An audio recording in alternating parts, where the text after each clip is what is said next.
I am raised by Black women who have always embodied love and compassion for the individual and toughness on the system. These are the Black women who have raised me. These are the Black trans women who I surround myself with. And they hold me accountable to embody all that our aunties and ancestors have taught us as Black women, that we love on people, we care for people, but we don't take no stuff from nobody.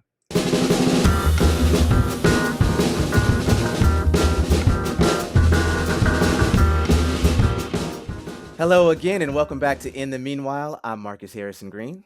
And I'm Nora Kenworthy, and we are coming to you from Seattle, where Mark Zuckerberg just parked his $300 million yacht a few blocks from the Meta headquarters, while also laying off 1,400 Seattle workers, which Ah, I want to be precise here. This is not a metaphor. This is the actual sequence of events that occurred in real life on this earth this week. yeah, the wealth maxing, my God. It is just an absolutely stunning commitment to the bit, Nora. It's sort of like, unfortunately, your position has been eliminated, effective immediately. But if it's any comfort, you can still see my floating space palace from the parking lot. She's the one being detailed by 12 deckhands named Sebastian. We wish you well in your next endeavors. I mean, Ugh. how I realize that there's a level of wealth that once you get over, your empathy decreases. But there's got to be like your self awareness also has to go in the toilet. Like as soon Yes. as you get over maybe $5 million. I don't know. Yeah, I recently, read Careless People, which is about, uh, Mark Zuckerberg at Meta, and, like, I'm not surprised. I don't think it's a flaw, I think it's a feature. Yeah, what did somebody say that, Jesse Eisenberg's portrayal in The Social Network Like, too of Mark humanizing. Zuckerberg, yeah, just way too humanizing, a little too sympathetic, I don't Yeah. know. I also didn't know until this week that the yacht is called Launchpad, Oh, which sounds less like a boat and more like what you name something when you've fully run out of interest in how it looks to other people.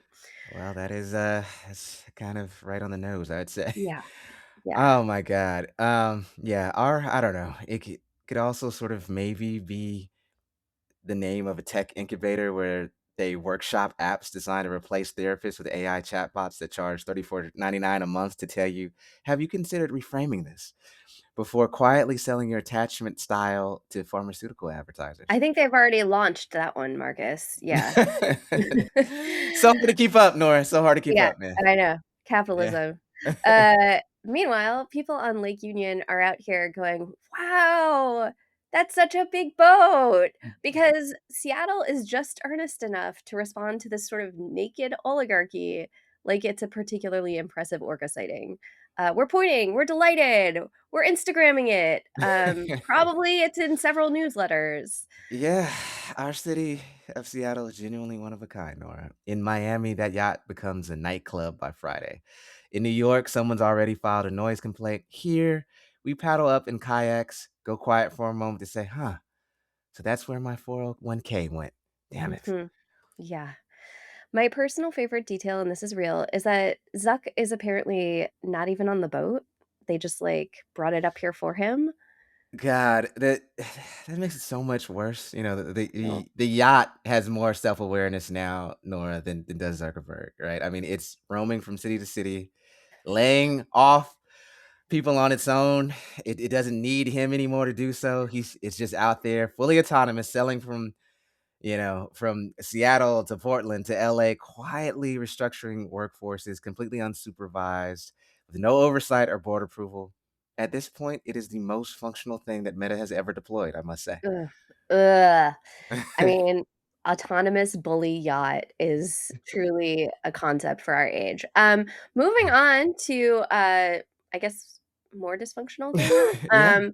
The Justice Department is now criminally investigating E. Jean Carroll, the woman who successfully sued Donald Trump for sexual abuse and defamation, won her case, and was awarded $83 million by a jury of her peers. which is truly an inspired use of federal law enforcement resources. We have officially entered the era of Law and Order Presidential Fillings Unit Edition, Nora.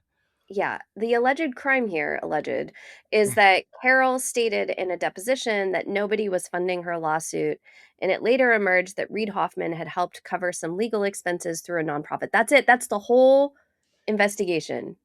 Right. So after multiple juries looked at the actual sexual abuse, the actual defamation, and the actual, evidence and said unanimously in a court of law, yes, this man owes this woman millions of dollars. The administration's response was, okay, but and bear with us here, who paid for the highlighters? I mean, is that Yeah. what the essentially it boils down to? Yeah. Yeah, so apparently the Justice Department goes after dishonest people now, so that's good to note. This is all unfolding while Trump is still actively appealing those judgments against him, including the $83 million defamation ruling. So he's simultaneously fighting the verdict and deploying the Justice Department to investigate the person he lost to. Seems fair. Ah, Jesus. So the federal government currently operates less like an independent institution as it is supposed to operate, and more like a man who lost a court case, got home, opened his laptop, and started emailing her HR department at midnight from a personal account. Yeah. It's like the law as run by Karens. My personal favorite detail here is that the Supreme Court has now delayed deciding whether to hear Trump's appeal approximately 12 times. Yeah, Nora, this is the judicial equivalent of watching someone's name light up on your phone, setting it face down, and staring at the ceiling until it stops 12 times in a row. These are the people deciding constitutional law at this moment in American society. Yeah. I mean, I also feel like this detail deserves its own moment. Like, E. Jean Carroll is 81 years old. Like, please just leave that poor woman I alone. know. Yeah, I mean, hasn't she literally been through enough at this Yeah. point? And yet, the full weight of the federal government currently mobilized against an octogenarian columnist because the president has not yet developed the emotional infrastructure to accept a loss in civil court.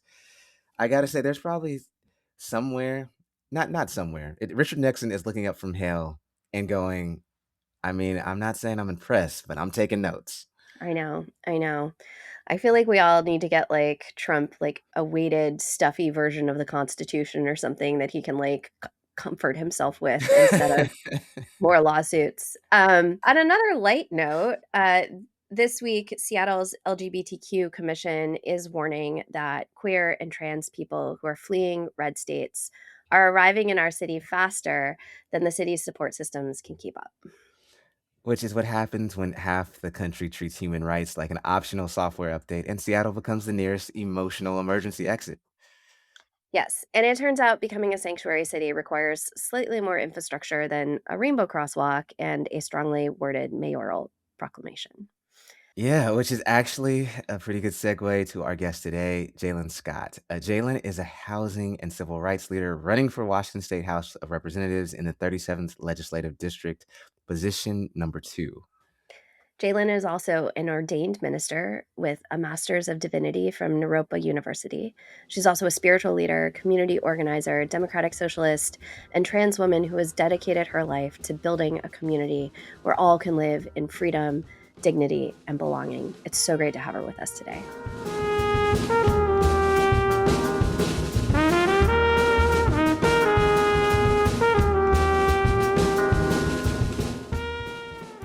We're here with Jaelynn Scott.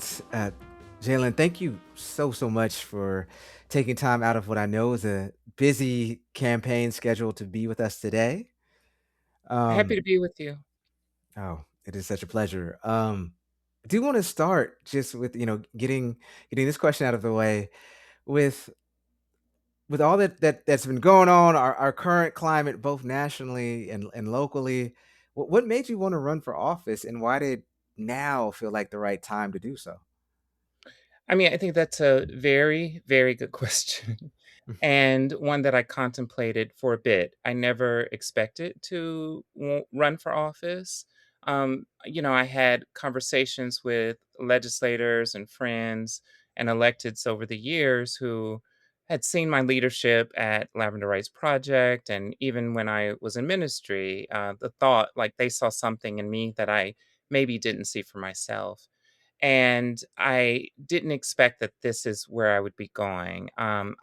See myself as a movement builder in the community organizing world, right? And trying to lift up the leadership and of individuals that I see who bring so much, right, to us, and really don't have a seat at the table. And so I never really thought about myself entering as that person sitting at the main table. And if we want to say the Washington State House is the main table, I don't know about that, but I never saw myself there. And we're facing I'm watching our communities fall apart, and community organizations across the country that I'm connected with and organized with in different capacities, struggling with funding, being basically attacked by having their funding stripped. And also, we're seeing unparalleled attacks on gender diverse and trans communities. Unparalleled in terms of this specific type of attack on this community, but very similar to other attacks that we have seen over the years against Black community, immigrant communities, undocumented communities, and etc. And we're exhausted, and our folks are hurting, and I'm walking through, the grocery store or driving my car and afraid, when, is the hammer going to come down on us? When are they going to be picking us up the way that they're picking up our undocumented siblings off the street? Listening to the threats coming from the federal government, and watching that we have this really austerity budget in Washington State, which is causing more harm, and our communities are being stripped of resources right when we need it most, and the organizations and infrastructure that we depend on falling apart. And not feeling, I'm not saying, and I want to have a lot of there's a lot of compassion and empathy, and I would say goodwill on the part of many electeds. Many of them, not all, get into this work because of the feeling that I have right now, that they need somebody to speak up for the people around them, and they're not seeing anyone doing it exactly the way that they would do it. Um, and that's what is happening with me, because I'm not seeing even those electeds that are close to us move with the same level of urgency as I feel like our community is asking for. And so many who may have started out deeply rooted in organizing community, activist community, many of them do really well staying connected. But the longer they stay in, the further away they get. And so I want to get in there because I know how I have always navigated the work, and how I stay deeply rooted in the base of folk who are most impacted. And that's the voice right now, especially, that we need. And that's why I decided there was nobody else around me who was willing to have the time and capacity to do it, or maybe even a little bit of privilege to try to do it. And I could at this moment, terrified, shaking, right? But decided to go ahead and try. Well, and thank you so much for being willing to step into that role. I know it is both a daunting one and probably also a scary one at this point. And I think you're on track to potentially become the first openly trans person in the Washington state legislature. And one of the most powerful things that I've heard you say is that you really believe that your experiences with organizations like the Lavender Rights Project, helping people navigate these profoundly broken systems, but also experiencing them yourself, this has actually helped you understand how to govern better. So, can you talk about some of the things that you really want to improve from day one of walking into the legislature? Like, what's top of your list, and how is that informed by those experiences? Yeah, I think there's two things, if I can, hone in. I think it is the sense of urgency and co-governance, right? And that is something we can immediately improve on. We already have a coalition structure that many legislators are plugging into, but the makeup of those coalitions often don't include grassroots organizations. They often are a segment or siloed pocket of community.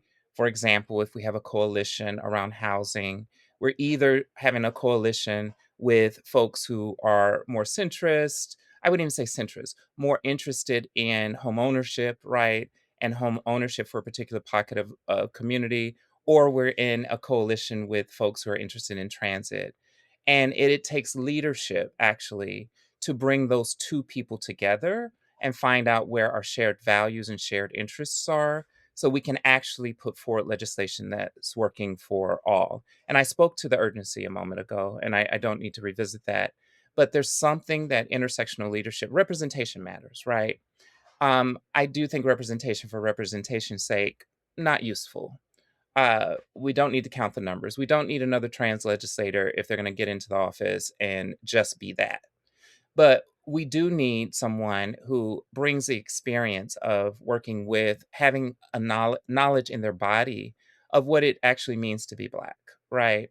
What it means to actually be trans and realize that you are, no matter how well you're doing now, 3 months away from being on the streets, right? Or attacked, right?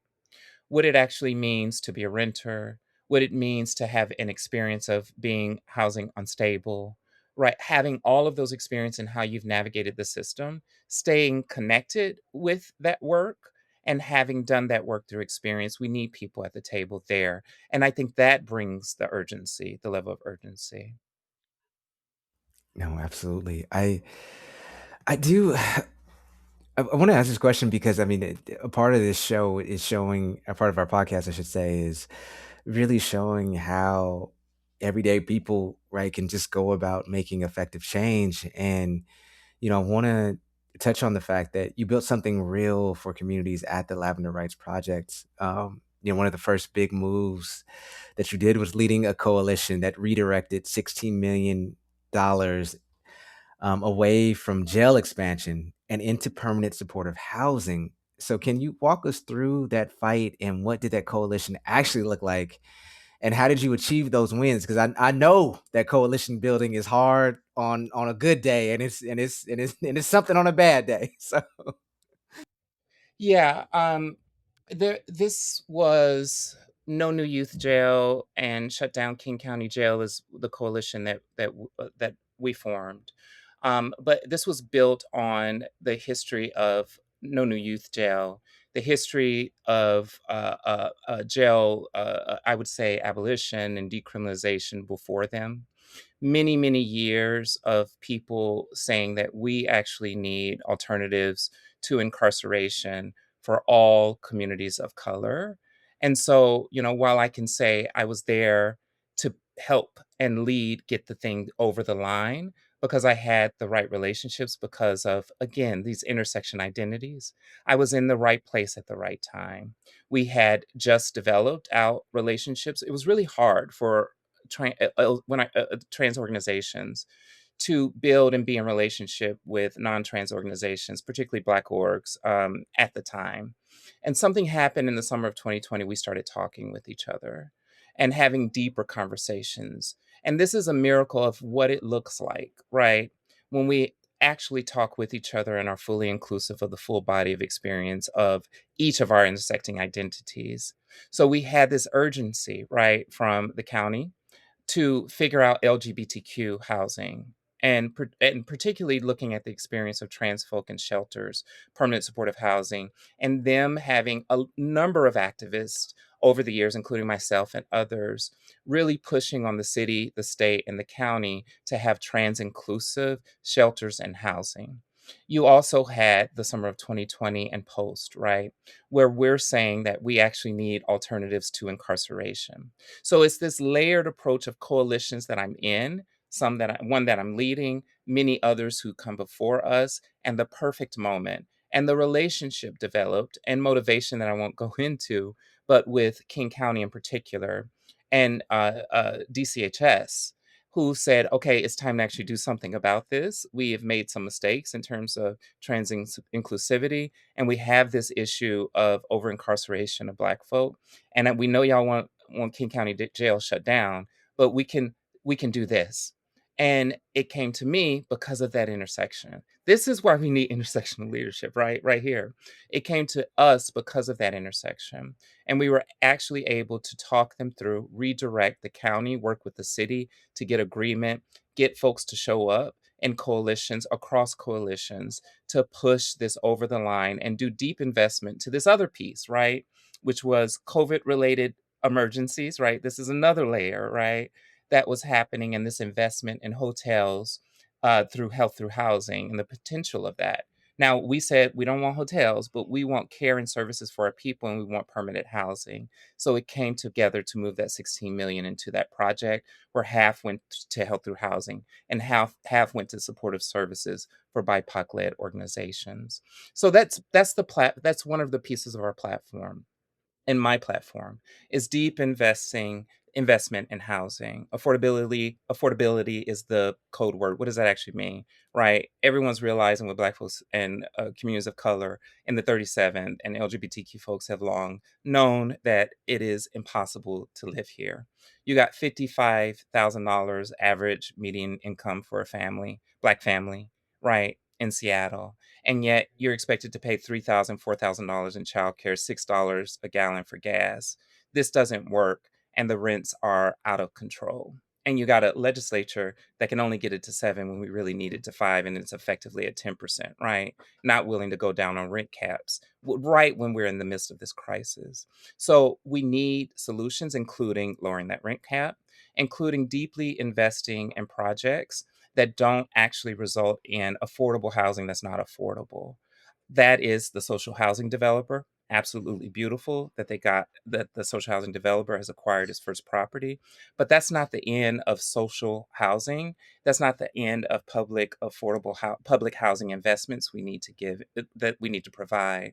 I talk with Estelitas. They're really interested in doing their own development on their affordable housing project, lowering the cost, just like the social housing developer, of what it takes to actually build housing, therefore lowering the market rate eventually if we invest more and more in these nonprofit and social housing models for development and build out the capacity for nonprofit development and stop investing so much funds in for-profit developers.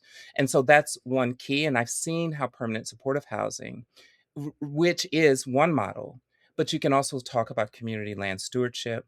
You can talk about other models, but the key thing is you're building community, you're providing supports while you're also providing housing. You're not just dropping a house in a place, right? Subjecting half of it to a market rate or even higher because they're subsidizing the lower cost. You're actually building something different, which is a community. And that only happens when you invest fully in the community organizations who are already, Africatown, I'm sure, is ready to do more. There's so many in the 37th who are ready. The Khmer community, right? Ready to build Somali community ready to build. We need to invest in them and allow them to build, invest our development dollars in them. And we have unspent capital dollars that we can start investing in if we can get the operating dollars out to them too. Well, I'm sure that this is really welcome news to a lot of people who have been sort of watching in slow horror as our state continues to tell us that they don't have the revenue to do these types of things, and that we all just need to like hang tight in the affordability crisis and wait for them to get it together. Um, you know, I've also been thinking a lot recently, I think just a couple of weeks ago, the Seattle LGBTQ Commission urged, Seattle to declare a state of emergency about the huge influx of internally displaced trans people from other states, who are relocating here due to safety and civil rights protections. This would be, similar to the state of emergency that was declared on homelessness in 2015. As a legislator who's deeply embedded in understanding what trans folks need, what what do you think are the most kind of impactful ways that our city and also our state can support those who are fleeing anti-trans laws in other states? Yeah, I think there has been some openness and conversations. I think with the Wilson administration, also with Bruce's office, we had a number of conversations about what was coming. I've sat down with the Attorney General's office with some deep concerns about what has been coming from the federal government, and in particular, our state's participation in the Joint Terrorism Task Force. What does that mean? What is the Attorney General's roles? Right? There's a lot of of places where they don't have jurisdiction, but figuring out how we protect our folk. So there has been openness with our elected officials and our lawmakers and our officers, right? In terms of this conversation. Yes, it is a crisis. And I think especially concerning when we look at the Trump administration counterterrorism strategy for 2026, where, basically solely based on identity alone, you're placed in a category as a potential terrorist. And that is on top of a community of migrant folk and immigrant folk and undocumented folk, especially the darker ones in that classification and that category, who are classified as potential terrorists. And this is not new, right? We've seen it with Muslim community for a very, very long time, right? And in many ways, we are inheriting post 9/11 policies that are affecting all of us, and just like activists told us that they would. And so now it's hitting trans communities. So my first statement is, A, this isn't new, right? And a lot of Black folks have been living, Black trans, queer and trans people have been living under a fascistic regime themselves, right, for many years, whether it's from their local governments and state governments. I think about the South. I think about a number of cities and states around the country for a very long time. And so we are used to this. Yet we are facing a new threat level. And a new threat level that we haven't seen on the level of the federal government, which may result in, and what we're seeing anecdotally at least, because we don't have the data, of people relocating here and deciding to and wanting to relocate here, including families of youth and individuals. We have a long waiting list of folks who need housing and want to come here or have arrived here. And I'm hearing that that's happening across the board. I don't know what a state of emergency does in the city. I need to learn more. I know there's concerns about the declaration of a state of emergency and putting us further on the radar with the Trump administration, and I hear those concerns. But I think what we are really asking is for some deep acknowledgement that this is not normal, and that this is a new level of threat, and to real acknowledgement from all officials, right, of what the administration is saying. They're saying that trans youth don't exist, and we are going to put their lives at risk, block access to materials, and force them to detransition. They're saying that if you fight for trans rights, we have the authority to surveil you however we see fit, including access to CCTV and ALPR to track your movement, right? This is what they're saying. And they've put their justification in writing. They put it in writing. And I don't know that anyone has taken it as serious as we have taken it. I don't know that they know that they know that I am deeply concerned at all times, at any moment, as my Muslim siblings have been for a very long time, that they can tap into whatever they want to tap into with no oversight. And as our undocumented folks know now, and pick us up off the street. And I think people think that we're being hyperbolic, but it's literally in writing. They are literally saying it. And so we're asking for them to rise to the occasion. And if it's not a state of emergency, let the action show a state of emergency. That's absolutely needed. And what that means is deep investment in housing support. What that means is protecting gender affirming care.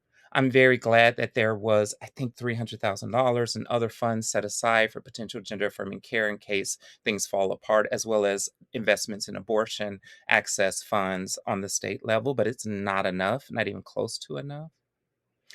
And what it means is making sure we have shelters. What it means is actually having some resources available and pages available on government websites so that people can actually figure out what support looks like and where they can go to for help, especially if they're just landing here. It also means holding hospitals and these huge hospitals accountable for conceding, right? And for giving up on our trans youth and on our values, and standing strong that we believe that healthcare in Washington state includes gender affirming care access and full abortion access. And if we can't rely on the federal government, right, to provide it, because they will continue to threaten us, strip access to abortion, strip access to gender affirming care, underfund our plans with HR1, then we got to actually provide it for ourselves. And that's why I'm pushing really hard. It is this reason, not some deep socialist reason, but it is this reason alone that I'm pushing really hard for universal health care in the state. It's the only way we can guarantee the type of health care rooted in our values as Washingtonians for our entire state that includes access to undocumented folk too. And we can't do that unless we move aggressively on raising revenue. I'm so glad we got the millionaires tax. Fantastic. Great. But it was it really a win, right? Yes, I'm so glad we have it. 2030 revenue might be coming in. But we got now until 2030 and we have communities in crisis. We have 34, $35,000 less people signing up for the healthcare exchange, not to mention what's happening with gender affirming care, abortion access, and undocumented access for undocumented people in long term care. And so we should have been pursuing these options much earlier in full conversation with community, not behind closed doors with a few lobbyists, not out of fear from corporations running independent expenditures through PACs, right? Not out of fear that they're going to try to fight us on it, but building coalitions with communities that can resist no matter how many millions that they put forward.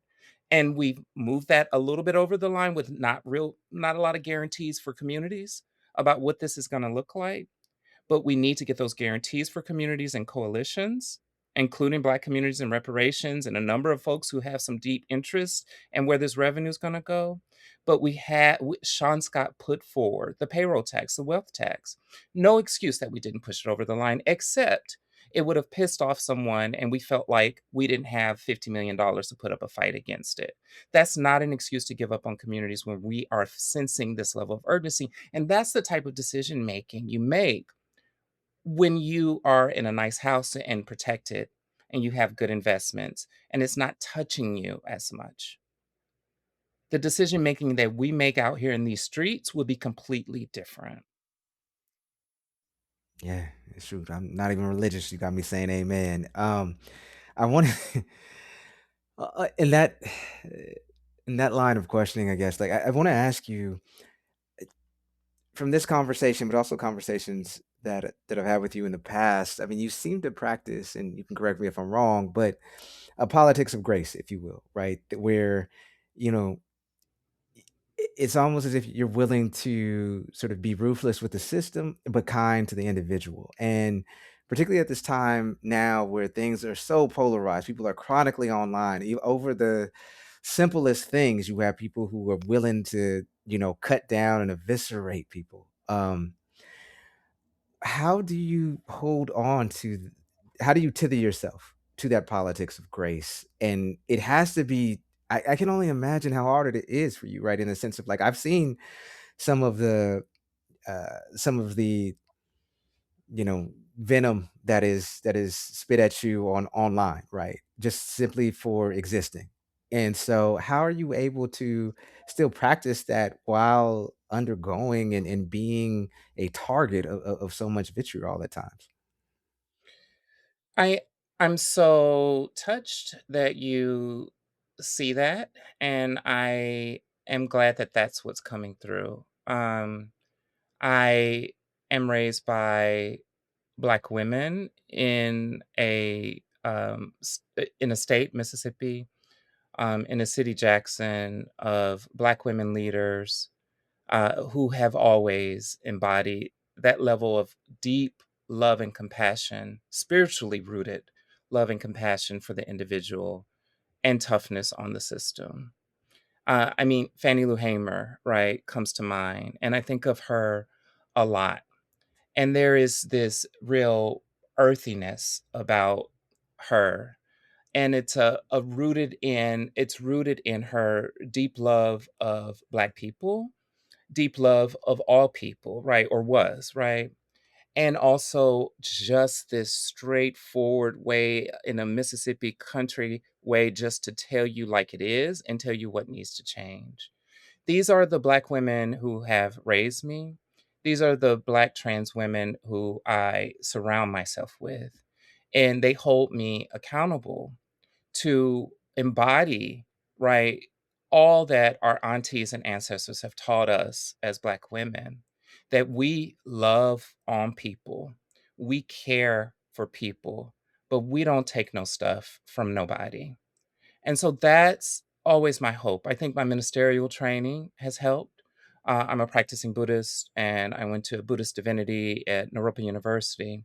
And, that was a hard experience in a number of ways, but the beauty in it was this engaged practice, right? That it is Buddhism actually in the streets that matters. It's not what I'm doing on the meditation cushion, but it's doing when I step out of the meditation hall. And I aspire to, right, with all of my life, imbue my practice in all that I'm doing. And I stepped away from ministry, right? Especially with transition. I transitioned a little bit later and just wanting to reorient myself and figure out who am I now? And I'm still a minister, I'm still ordained. Um, and I thought I stepped away. And I hear, Marcus, what you're saying, and what you're telling me is I'm still doing ministry. This is still ministry. And I don't want that to change. And I hope that however long, right, I'm in the house, that I'm still doing ministry while I'm in the house and giving grace to the individuals, right? And holding them deeply accountable and myself deeply accountable in the ways that we um, participate in and perpetuate systems of harm and oppression. I love that so much. I feel like I need Buddhism in the streets, like, on a T-shirt or something. Can you talk to us a little bit more about what that looks like in practice for you as a Buddhist to practice Buddhism this particular way? It's a constant self reflection. And I think I want to talk about this sort of decision to enter and some of the considerations. I know that hopefully a very small likelihood, but I think it's a contemplation that a candidate like myself and some of the other trans candidates running across the country often talk about is a willingness to consider that this might harm your physical body, um, and your own mental health, and could potentially put you at risk of loss of life, right? And that's real. And so I think in practice, what that means is I want to live. I want to have a full life, right? I want to enjoy life and enjoy, the woods and the beautiful nature in Washington State and sit on the water and fall in love again and all of those things.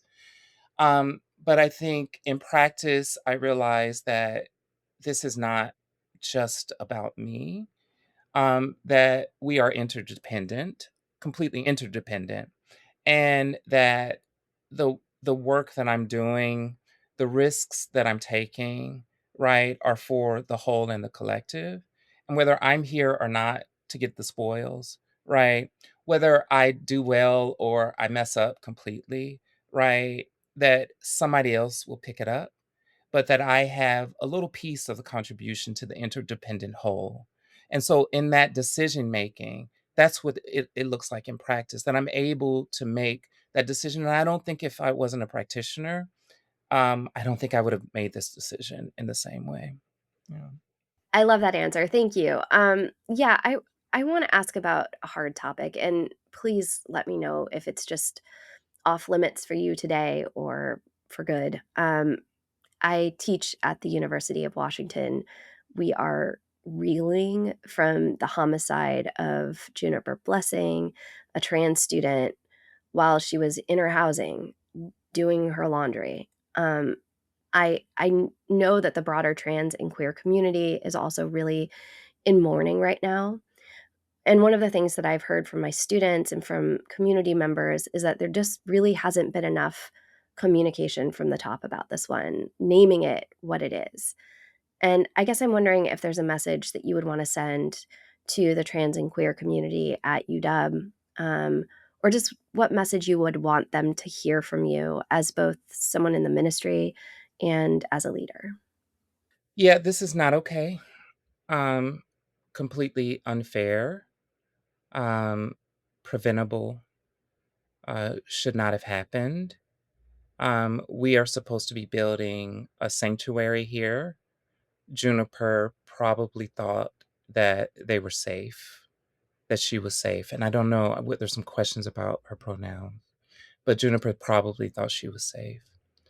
Many of us have come here and felt this sense of a little bit of safety, right?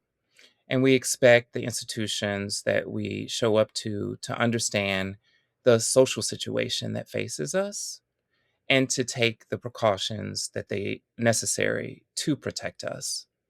And this is not, I haven't looked deeply enough into who is completely responsible, but I know Graystar holds some accountability in this. And I think the piece here is, um, should we be sending out state money and university money to this huge conglomerate of a corporation? And can we trust them to protect our students the way that we want them protected? And I think the answer to that is no. But secondarily, the university does have responsibility, right, in communicating with whoever they work with that our trans students are special, right?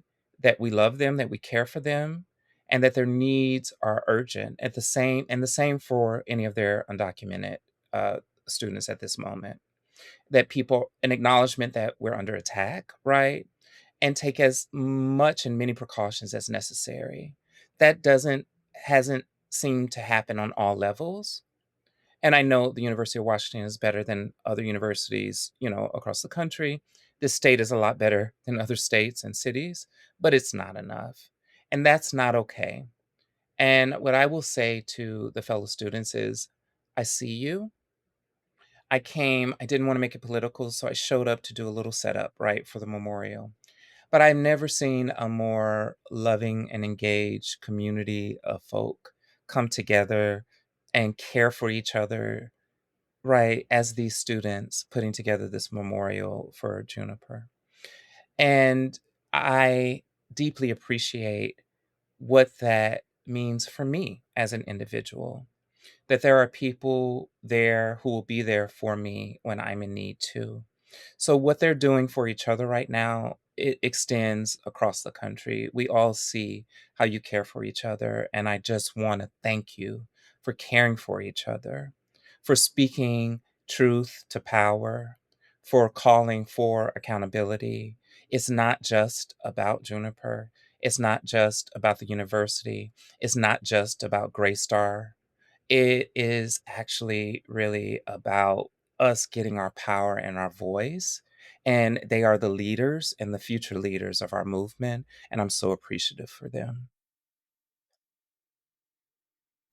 Yeah, I don't know if there's any other way to complete our conversation other than just to ask you. And I know you are in the thick of campaigning, and there is so much going on right now in our world.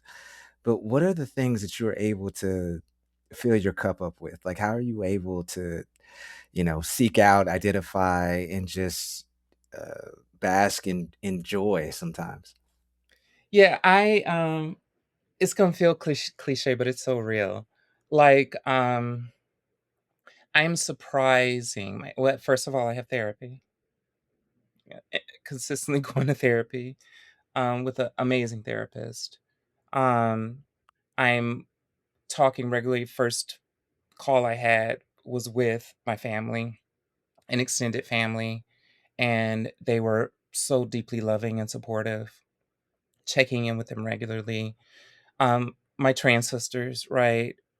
Daily calls, and they'll take my call at any time at night. There's a group of us. We'll jump on FaceTime and just, support each other with what we're going through. Um, but even with that, I didn't know if that would be enough. And there are moments of like real imposter syndrome, right? This hasn't been done before, right? And I haven't done it before. And a fire hose of information coming in and like am I enough, right? And also a lot of a weight on your shoulders with the burdens of every individual you talk to and what they hold and what they need right now. And I'm one of many, right, in the house. Um, that's there. But something else is happening as I talk to people. I just came from the Filipino Community Center, and it was the Graham Street Station announcement from with Katie Wilson. Feels like some good news. Um, Really, I sat down with a number of community organizations from CID and Khmer and other Cambodian communities, having conversations, sitting with my Black siblings, right, and talking with them, and here I am, this Black trans woman from Mississippi, right, who came here. I don't have the thing that Seattleites, especially if you live in the CD, they're like, I'm born and raised in CD, Garfield High School. You get the whole thing. Um, and a- and Seattle can, this is a long way to go around to get it, but Seattle can often be very xenophobic, and it's real. But because I stepped up, they're looking at me and trusting me, and they're trusting me with like their it's so genuine. And it might sometimes I have to break through a little bit of a wall, but it doesn't take much. And they're opening their heart and crying, right? And talking with me and seeing so much hope in our campaign. These are communities that some that I've never organized with, right? These are some communities that have historically had some issues with LGBT folks and trans folks. These are folks that, sometimes haven't organized across difference. And I think the 37th is special, where there's a little more of history of cross collaboration, but still we've been siloed. But they see something in me and are trusting me. And every day that I'm doing it, it's a lot. I'm not saying it's not, but my heart just opens, a bit more every single day. And that actually that's been sustaining me. It's been keeping me going. Um, it's been keeping me going. Yeah. Thank you so much for Thank you. sharing that, and just you poured a little bit into my cup by filling For yours. sure. So You feel that too, Marcus and Nora. I think, when y'all talk with folk, I think it's that same thing. Like they tell you of their hopes. I mean, this is why I'm so appreciative of the work that you do too. And you document it, right? You document it and you tell the world about it. And it's that same feeling, and probably what gets you up in the morning and gets you passion is that people trust you with their words and their stories. And Mhm. I think it's the same thing. Yeah. Yeah, and so many of our hopes are all bound up together still, you know? Jaelynn Scott, thank you so much for chatting with us. This was a true honor. We're gonna be rooting you on a lot over the next couple of months. I so appreciate this conversation. I needed it today. Thank you. thank you so very much, and good luck to you.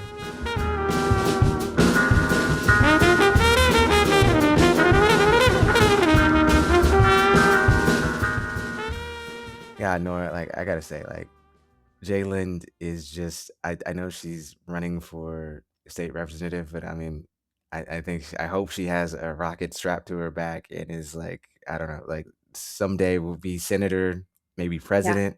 I don't know. But this is I would just say, and I know I brought this up in our conversation, but the fact that she is able, quite frankly, to practice a politics of grace when, many people just do not deserve it in this day and age, and still, keep her wits about her. It is extremely admirable. Like I wish she didn't have to do it, quite frankly, but the fact that she is able to do it and to do it in such a dignified way, um, yeah, I mean, it's worth emulating for other people. I will say that. yeah. What a lesson for those of us also who feel like, "Oh, times are really hard, like, I have a lot to complain about." Like, being a Black trans woman deciding to actually lean into politics at this moment in time just takes a particular amount of bravery and grit, and willingness to kind of look the hard stuff in the eye, and I'm full of awe for Yeah, her bravery. it is hard not to be. That said, shall we get into our 8 ounces of joy for this week, Sure. Nora? Yes. Joy. All right. Didn't have to go hard. It didn't have Let's to. do It wasn't it. hard to look for it this week. My God. Dig deep, I'll, Marcus. no, no. That's it. I guess I'll go first. I was, very pleasantly surprised with, of all folks, South Carolina Republicans who actually rejected an electoral map that would have favored President Trump, and it would have redrawn a district so that it essentially would have gotten rid of its longtime Democratic Congressman Jim Clyburn in Congress. Mhm. And I gotta say, it's for them to do that and openly defy President Trump. Like one, yes, it should be the thing that they actually do. But number two, so many folks have not shown the courage and the wherewithal to do such things. So, hey, I didn't think that I would, say this while like in any sort of inception of this show or at any time on this show, but I guess, hey, kudos to some South Carolina Republicans I for know, right?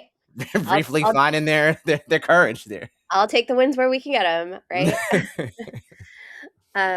No, yeah, I totally agree. I will take any kind of good political news no matter what corner, it comes from at this point in time. Yeah. Um, well, I think my my joy this week, despite the fact that there's a Zuckerberg yacht in the middle of our city, I I have to just say that this is my favorite time of year in Uh, Seattle. We live in the most completely magical place, but it's always especially magical in this kind of transition season between spring and summer, where, like, the air is so fresh and, like, the yeah. sky is so blue, and I know it sounds, like, really cheesy, but, like, I always say that, like, Seattle is like a drug this time of year, like, every time you Mm, go outside, it's just, like, pure joy, like, yes. good hormones, like, flooding your system, um, and I've been especially appreciating a lot of the, like, snarky posts from, our local institutions, like the Needling, which is our, sort of our version of The Onion. Right. They posted this week, about the millionaire's tax. "Millionaire's tax erases only advantage of living in sad, barren wasteland," which is just such a good dig at all of the people who are declaring that they're leaving Seattle for this I stupid know. tax when, like, we live in the most beautiful place on earth. It is Yes. truly a Yes. paradise, and, like, good riddance, we will keep it for ourselves. Yes, as somebody said, summer is in Seattle are the best 32 days of the year where we actually It's act nice to each other. So I but it's, like, very long, long days, right? Like, the days are we have long, a lot of yes. hours. Yes, that is true. And the frost, as they say, the Seattle freeze is thawed temporarily, Yes. during that time period. So And you see that's true. neighbors that you haven't seen in 9 months, you're like, "Oh, hi. I didn't know you were still in the neighborhood." Right, right. I thought you moved out because of the millionaire sex, but no, okay. Awesome. Uh, well, with that being said, shall we go ahead and close out for this week? I think we should. Well, folks, today's episode really had everything. Billionaires docking floating palaces next to layoffs, the federal government apparently reinventing itself as Donald Trump's personal grievance podcast, the ongoing realization that becoming a sanctuary city actually requires, sanctuary and resources. If you'd like to support the show and help us continue transforming the collapse of late stage capitalism and democracy into something slightly more emotionally manageable, head over to inthemeanwhilepodcast.com or go directly to the link in our show notes. Your contributions help fund the very important work of professionally processing the news so you don't have to scream into a Trader Joe's parking lot alone. And immense thanks to Jaelynn Scott for joining us with the kind of moral clarity that feels increasingly rare in public life. Housing advocate, civil rights leader, ordained minister, executive director of the Lavender Rights Project, and someone deeply grounded in the belief that dignity and belonging should not depend on your zip code, your gender, or whether your state legislature recently watched too much Fox News. And huge thanks, as always, to our producer, Jessica Partnow, who somehow takes our weekly descent into existential bewilderment and edits it into something resembling coherent public radio instead of two raccoons fighting in a recycling bin full of headlines. Also, shout out to Aham Aluo for music so good it briefly tricks listeners into thinking this show is more emotionally stable than it actually is. You can catch In the Meanwhile Wednesdays at 5 on KVRU or wherever you stream podcasts while pretending America isn't currently being governed like a group project where the richest guy forgot to do the reading but still brought a yacht. New episodes drop every Friday. Until then, hydrate, log off with intention, support local journalism, and remember that gathering with other humans is still one of the few things keeping this whole experiment from turning into a dystopian HBO limited series. Take care of yourselves and each other, and until next time, we'll see you in the meanwhile.